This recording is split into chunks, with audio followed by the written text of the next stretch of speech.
Hello everybody, welcome back. Today as well we have got another video. In this video I'll show you how you can go live on Kick with a mobile phone.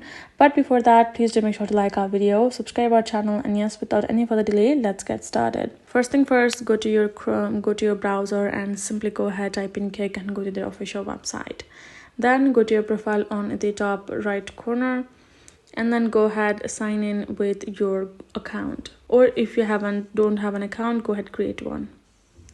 To create, you just have to choose your account. I've chosen the Google account. Scroll down, tap on continue, and there you go. Now you're gonna go ahead, go to your profile on top right corner, and then gonna go to create a dashboard, tap on stream URL and key.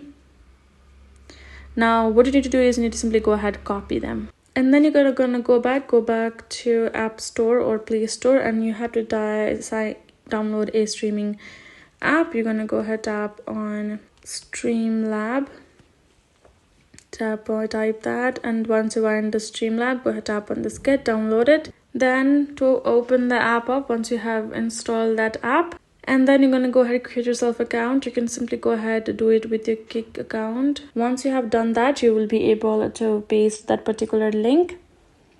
Go to streaming platform, choose custom RTMP and name the connection Kick, and you're gonna paste the stream URL and stream key you have copied from Kick, and there you go, you will be able to go live like that. That's it. Hope this video helped. Thank you so much for watching. I'll see you guys in our next video.